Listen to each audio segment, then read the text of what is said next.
Assalamualaikum warahmatullahi wabarakatuh. Salam rahayu kawilujengan kanggo kabeh awake dhewe. Muga-muga sing nonton setia channel Hendri Gimpiong pinaringan panjang umur, bahagia, berkah rezeki-rezekine lancar mengalir deres banget. Nggih matur sembah nuwun.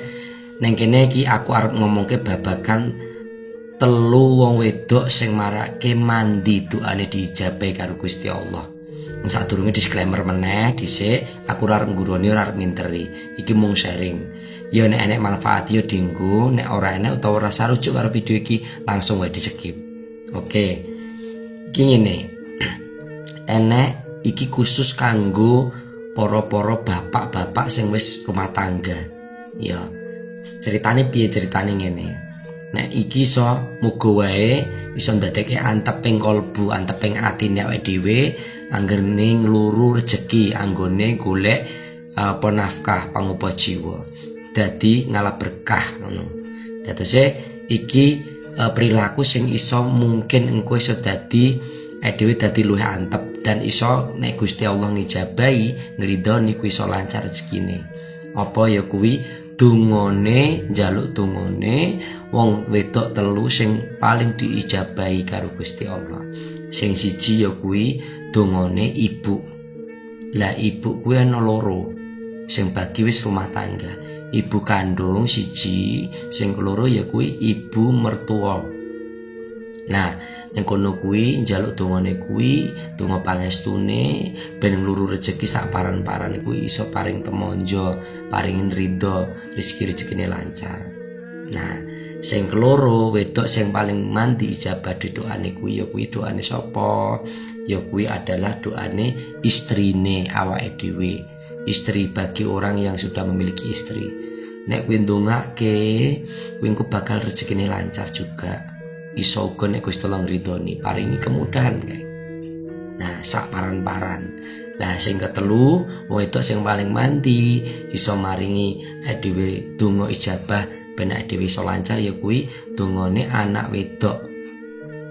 Lah nek enek anak wedok sing ndongake bapake ndongake wong tuane ya kuwi bakal dijabah karo Gusti Allah, bakal lancar rezeki-rezekine.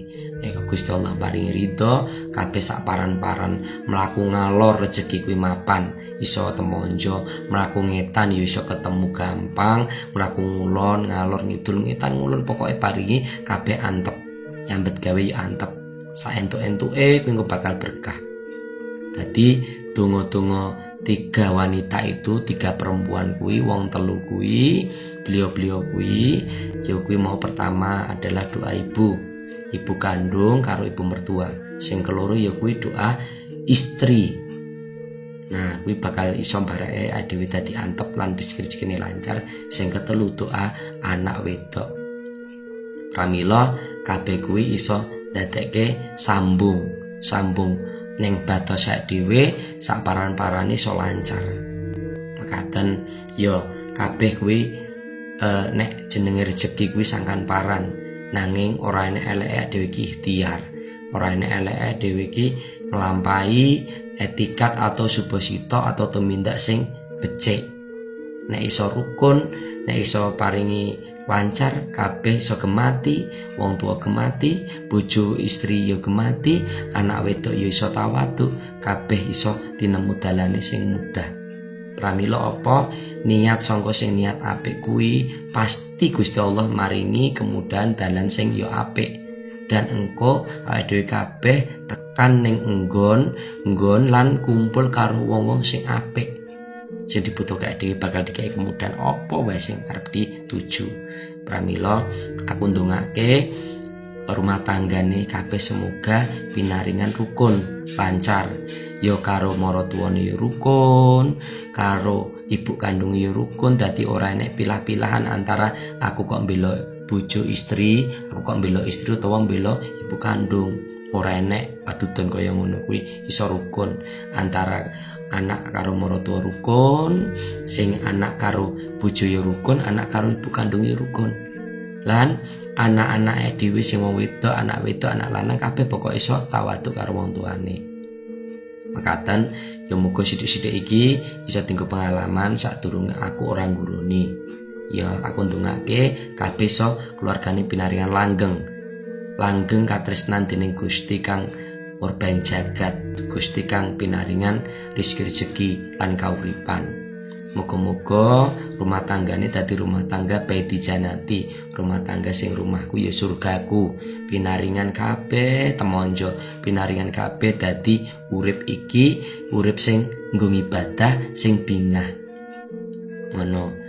Ya mergo apa kabeh kuwi lantaran karo dhewe ndedonga lan ikhtiar, insyaallah kabeh pinaringan kemudahan. Lan urip iki ndadekke urip sing berwarna, enek pelangine indah. Ya nek kesel-kesel mulai kerja ketemu bojo, ketemu anak ya iso bungah. Nek iso ketemu maratuwa ya kaya ngungkuli wong tuane dhewe. Mekaten aku ndongake kabeh rumah tanggane lancar, rumah tanggane rukun, sing urung paringi momongan, mugi-mugi Gusti Allah nijabahi iso enggal-enggal paringi momongan, paringi buah hati ya. Paringi ben iso dadekke bingah lan keluargane iso dadi harmonis lan anak-anak iku iso dadi anak-anak sing soleh lan solehah. Mekaten ya iki aku orang gurone, ora sok keminter mboten. Niki mung sharing-sharing, mugi-mugi enek manfaate. Nek enek kelentah-kelentune aku njaluk agunging pangapunten saestu wibodone saka aku. Yen enek kleru-klerune aku njaluk ngapura. Yen enek apike kuwi hadiah saka Gusti Allah, muga-muga iso dadi berkah manfaat kemonjo kanggo awake dhewe kabeh. Pramila ayo sing gemati, ayo sing tenanan, ayo ciptakan timbulkan nuansa cinta neng lingkungan terkecil sik ya kuwi lingkungan keluarga. Nek keluargane engko kuwi iso harmonis, keluargane iso rukun, bungah, engko sak pola-polae, sak laku-lakune anggone bapak kuwi golek rezeki, sak paran-paran iso ketemu dalan rezekine sing gampang, berkah lan halal. Rezeki-rezekine pun iso langgeng. Ngoten kaya to rezeki deres banget kaya udan deres. Ya, aku ndongake kabeh pinaringan sehat panjang umur. Ya berkahin Gusti, ridhoning Gusti, salam rahayu keselamatan, salam rahayu teguh yuwana wilujeng sedayanipun. Mekaten saking kula matur sembah nuwun, ngapunten menawi enten kelepat lan kelentah-kelentunipun. Salam rahayu wilujeng dhateng kita sedaya. Akhir wassalam, wabila taufik wal hidayah. Wassalamualaikum warahmatullahi wabarakatuh. Suwun matur sembah nuwun.